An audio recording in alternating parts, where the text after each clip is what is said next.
کیا تم یہ خیال کرتے ہو کہ یوں ہی بہشت میں داخل ہو جاؤ گے؟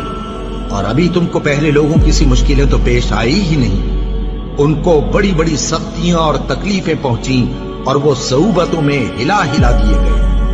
یہاں تک کہ پیغمبر اور مومن لوگ جو ان کے ساتھ تھے سب پکار اٹھے کہ کب اللہ کی مدد آئے گی۔ دیکھو اللہ کی مدد عنقریب آیا چاہتی ہے۔ کیا تم نے یہ سمجھا تھا ام حسبتم ان تدخلوا الجنہ، کیا تم نے یہ سمجھا تھا کہ جنت میں داخلہ مل جائے گا، جنت میں داخل ہو جاؤ گے؟ ولما یاتکم، ابھی تک تو تم پر وہ باتیں آئی ہی نہیں، وہ کیفیات، وہ امتحانات، وہ شدائد، وہ مصائب، وہ ابتلاءات آئے ہی نہیں۔ مثل الذین خلوا من قبلکم، جیسے کہ ان لوگوں پر آئی تھی جو تم سے پہلے تھے۔ مستھم البأساء، انہیں گھیر لیا آ کر سختیوں نے۔ سختیاں ہر طرح کی ہو سکتی ہیں، لیکن خاص طور پر باسا کا لفظ آتا ہے فقر اور فاقہ، بھوک کی سختی۔ والضراء، اور تکالیف، کہیں کوئی زخم لگ گیا ہے، کوئی چٹکا لگ گیا ہے، کہیں اور طرح کا، کہیں کوئی صدمہ پہنچا ہے، تو چاہے وہ ذہنی تکلیف ہے، نفسیاتی تکلیف ہے، یا یہ کہ وہ جسمانی تکلیف ہے۔ وزلزلوا، اور وہ ہلا مارے گئے، گویا کہ ان کو اچھی طریقے سے اللہ تعالیٰ نے آزمایا، جھنجھوڑ ڈالے گئے، زلزلوا، جھنجھوڑ ڈالنا۔ حتی یقول الرسول والذین آمنوا معہ، یہاں تک کہ کہہ اٹھتے تھے وقت کے رسول بھی اور ان کے وہ لوگ بھی جو ان کے ساتھ ایمان لائے تھے، متی نصر اللہ، اللہ کی مدد کب آئے گی؟ الا ان نصر اللہ قریب، تب انہیں یہ نوید سنائی جاتی تھی، نوید جاں فضا، یہ خوشخبری کہ اللہ کی مدد قریب۔ وہ دور وہ تھا جبکہ فزیکل پرسیکیوشن شدت اختیار کر رہی تھی، مارا جا رہا تھا، پیٹا جا رہا تھا، غلاموں کو خاص طور پر حضرت بلال پر جو بیت رہی تھی آپ کے علم میں ہے، حضرت خباب بن الارت کو دیکھتے ہوئے انگاروں کے اوپر لٹا دیا گیا، حضرت یاسر، حضرت سمیہ رضی اللہ تعالیٰ عنہما کو جو شہید ہی کر دیا گیا شدید ترین ٹارچر کے بعد۔ تو یہ جو حالات تھے کہ جن سے اہل ایمان دو چار تھے اس وقت، تو کچھ لوگوں کے دلوں میں کوئی اضطراب پیدا ہو گیا، ارتعاش سا پیدا ہو گیا ان کے اعصاب میں،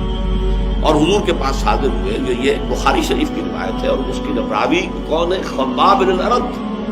جن کے ساتھ وہ واقعہ پیش آیا تھا کہ ننگی پیٹھ انہیں دہکتے ہوئے انگاروں پر لٹایا گیا تھا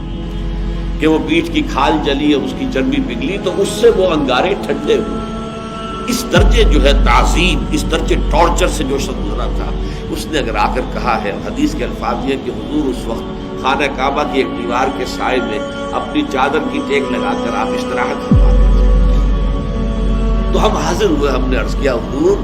اب تو یہ مصائب ناقابل برداشت ہوتے جا رہے ہیں، الا تدعو لنا، آپ ہماری دعا نہیں کرتے کہ اللہ تعالیٰ کی طرف سے نصرت آ جائے؟ تو حضور نے بھی کچھ اظہار ناراضگی فرمایا، آپ اٹھ کر بیٹھ گئے اور آپ نے کہا خدا کی قسم تم بہت جلدی مچا رہے ہو،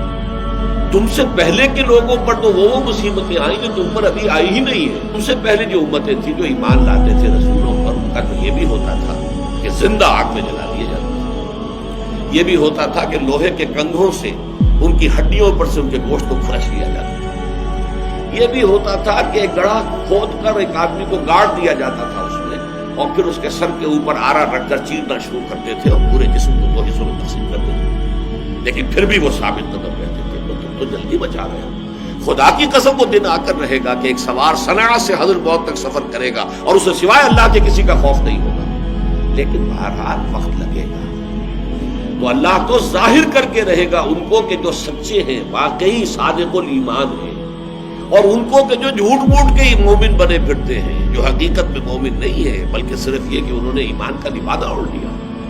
اللہ تو لازماً ظاہر کر دے گا کون حقیقتاً مومن ہے اور کون منافق ہے، یعنی جو جھیل نہیں سکتا، جو تحمل نہیں کر سکتا، جو برداشت نہیں کر سکتا، جس کی ہمت جواب دے جاتی ہے، جو پیٹھ دکھا دیتا ہے، جو پسپائی اختیار کرنا شروع کر دیتا ہے، پھر وہ مومن نہیں ہے، وہ منافق ہے۔ اور انہیں آزمائشوں کے ذریعے ہی سے تو یہ بات کھلتی ہے کہ کون مومن ہے، کون منافق ہے، کون سچا ہے اپنے دعوی ایمان میں اور کون جھوٹ موٹ کا مدعی ایمان ہے۔ تو اگر یہ فتنے نہ ہوں، یہ آزمائشیں نہ ہوں، یہ تکالیف نہ ہوں، یہ مصیبتیں نہ ہوں، تو یہ دودھ کا دودھ پانی کا پانی جدا کیسے ہوگا؟ یہ تو سب گڑبڑ رہے گی۔ یہ ہے اصل میں وہ مستقل مضمون اس قرآن حکیم کا کہ صاحب ایمان کے لیے لازمن ابتلا، امتحان، آزمائش، بلکہ اس کو نوٹ کر لیجئے، جس کا جتنا اونچا مقام ہوگا اتنی ہی بڑی آزمائشیں اس پر آئیں گی، اتنے ہی سختر امتحانات سے اس کو گزرتا ہوگا۔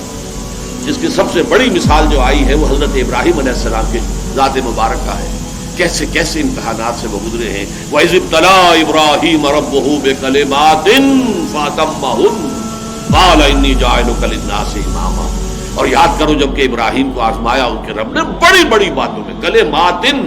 یہ جو تنکیر ہوئی ہے، نکرہ آیا تفخیم کے لیے، بہت بڑے بڑے امتحانات۔ اکلوتا بیٹا 87 برس کی عمر میں دعائیں مانگ مانگ کر لیا، آخری امتحان یہ تھا اس بوڑھے کا،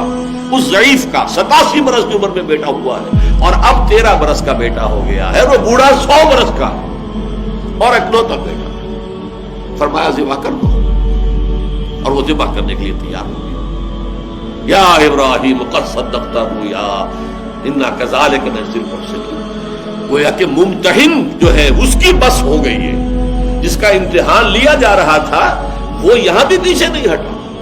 آخری جو ہے ممتحن کو کہنا پڑا ہے اے ابراہیم بس کرو، بس ہمارا امتحان پورا ہو۔ تو یہ امتحان اور آزمائش جو ہے یہ گویا کہ سنت اللہ ہے، یہ اللہ کا قانون ہے، اور اس میں جو جتنا اوپر جائے گا اتنے ہی سخت سے سختر امتحانات جو ہیں اس حساب کا پیش آئے گا۔ یہ گویا کہ اٹس دی رول، یہ قانون ہے۔